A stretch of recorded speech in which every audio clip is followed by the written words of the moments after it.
Vous voulez peut-être progresser tout en étant avec les autres. Vous voulez peut-être vous épanouir parmi les autres. Vous voulez peut-être résoudre des conflits. Et donc, pour ça, il existe un outil qui s'appelle la communication non violente, que j'étudie pas mal en ce moment. Et du coup, ça m'a amené à avoir certaines réflexions sur les difficultés à appliquer la communication non violente. Et donc, j'ai inventé un autre outil que j'appelle la communication moins violente. Donc, c'est plus la CNV, mais c'est la CMV. Et donc voilà, j'aimerais vous expliquer quelles sont mes réflexions, à quoi j'aboutis, et voilà, et puis comment on s'y prend pour faire la communication moins violente. Alors, il y a plusieurs choses à dire. La première chose, c'est que c'est pas quelque chose que j'ai pu tester pendant des années, tout ça. Ce sont mes réflexions. Pour autant, les réflexions que je vais faire dans ce podcast, donc en gros, je peux pas vous faire de garantie sur l'efficacité absolue de ce que je vais vous dire, mais pour le coup, les réflexions qui m'amènent à ça, à mon avis, peuvent vraiment vous être utiles. Parce que voilà, après c'est des constatations et des raisonnements qui, à mon avis, peuvent être intéressants dans tous les cas. Alors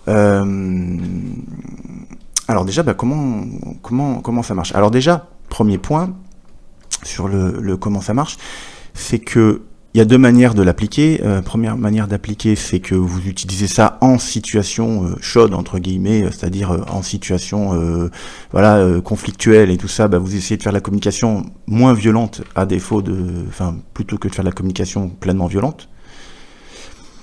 Oui, parce qu'en fait, c'est ça tout le problème, c'est que si vous n'êtes pas en mesure de faire la communication non violente, souvent en fait, on va rester sur ces réflexes habituels. Ça peut arriver qu'on puisse rester sur ces réflexes habituels.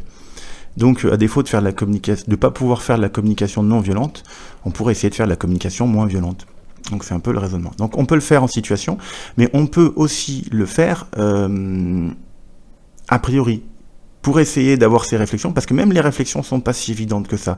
Ça peut servir comme outil pour essayer de trouver en soi, puisque c'est comme ça que fonctionne la communication non violente, pour essayer de trouver en soi, quelle observation, qu'est-ce que j'observe, quels sont les faits qui me rendent, par exemple, énervé, et cet énervement provient de quels besoins qui ne sont pas satisfaits chez moi, et quelles demandes je peux faire à l'autre pour essayer de régler les soucis.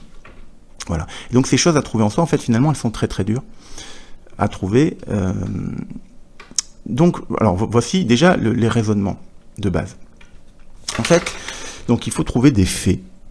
On observe, c'est la première étape de la communication non violente. Le problème, c'est que la plupart du temps, on n'a pas accès aux faits. On a accès à des interprétations de la réalité.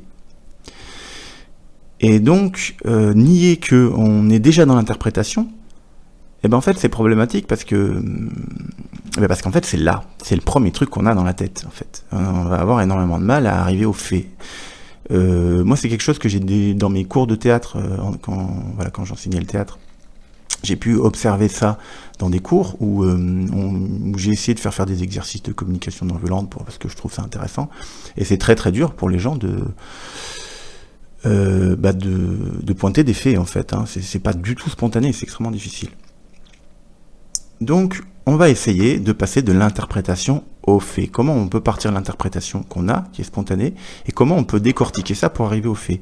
On va faire pareil pour les stratégies et les besoins. En gros, en communication non violente, on essaye de trouver quels sont les besoins qui sont en nous. Non, pardon, d'abord, c'est les sentiments. Alors, donc on va essayer de trouver quels sont les sentiments, les émotions qu'il y a en nous. Mais le problème, c'est que spontanément, on n'a pas accès à ces sentiments. Spontanément, on a des jugements. C'est souvent des jugements qu'on a. Et donc, du coup, on va partir des jugements qui sont spontanés et on va essayer de décortiquer ça pour arriver aux vrais sentiments et aux émotions qui nous appartiennent. On va faire pareil pour les besoins. En général, les besoins, on n'y a pas accès directement, on va avoir accès à des stratégies. Je vais donner des exemples, donc vous inquiétez pas là-dessus. Je vais donner un exemple juste après. Et donc du coup on va essayer de décortiquer ces stratégies qui nous arrivent spontanément en tête pour arriver aux besoins. Et dernier point, c'est les demandes floues qu'on va essayer de décortiquer et transformer en demandes précises. Alors j'ai pas traité la problématique des exigences hein, c'est un point de détail en communication non violente. Les gens ont tendance à faire des exigences, mais je trouve que c'est pas le plus compliqué à éviter d'avoir des exigences, et que je voulais un outil simple.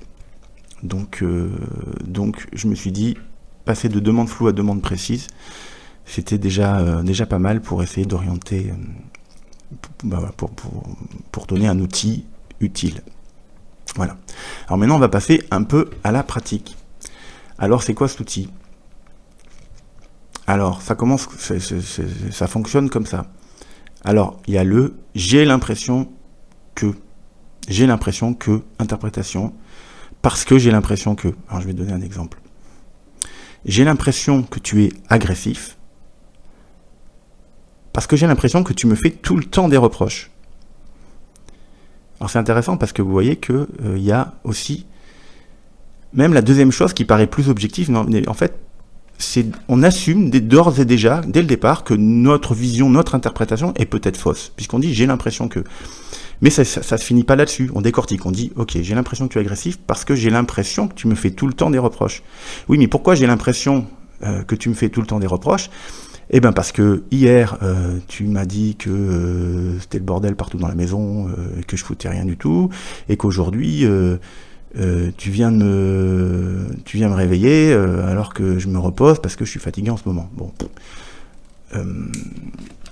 ça va permettre d'arriver à des choses beaucoup plus factuelles, et en décortiquant, on va sortir donc du jugement, ou sortir de l'interprétation, et tu es agressif pour arriver vers quelque chose de beaucoup plus précis. Ensuite, il va y avoir le « je me sens quelque chose parce que je me sens ». Donc là, on arrive aux émotions. Alors, par exemple, je me sens attaqué.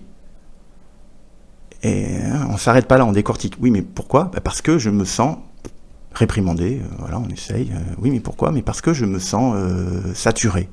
Ok, et là, on n'est plus donc dans un jugement, je me sens attaqué, qui n'est plus pas vraiment une émotion, pas vraiment un sentiment, mais plutôt comment l'autre se comporte envers soi, et on va décortiquer pour arriver à, finalement, c'est quoi le vrai truc ? C'est je me sens saturé.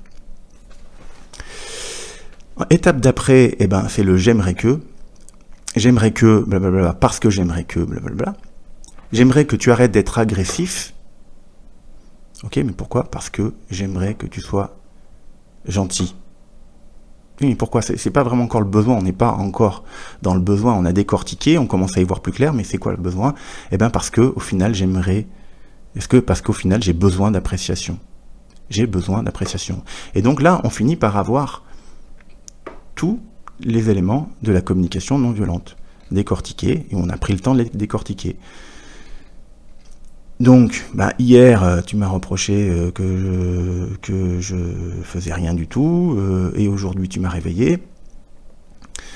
Et donc, quand j'observe ça, je me sens saturé, et donc, parce que j'ai besoin d'appréciation. Et je m'aperçois que j'ai oublié un point hyper important, qui est, mais je vais y venir, faut que je faut que j'ouvre mon fichier parce que forcément j'ai oublié. Et donc on en arrive à la demande. Donc là c'est pareil, comment on passe de la demande floue à la demande plus précise ? On fait une demande. Est-ce que tu pourrais arrêter d'être agressif, par exemple, qui est une demande trop floue en fait.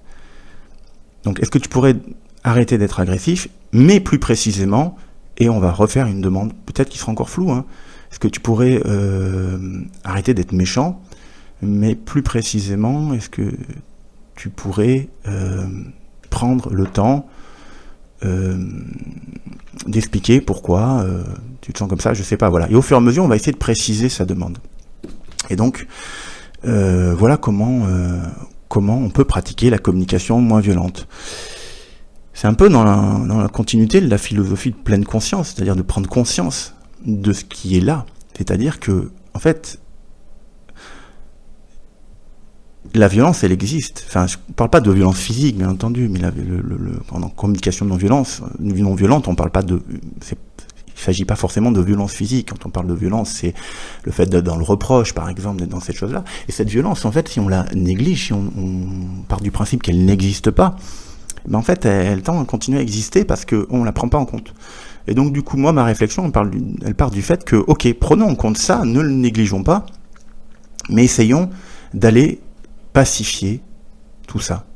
Prenons le temps. Et moi, je pense que plus on aura la possibilité de faire ce travail-là, de décortiquer et de faire de la communication moins violente, et peut-être plus on arrivera réellement, ça sera le mot de la fin, plus on arrivera réellement à faire de la communication non violente.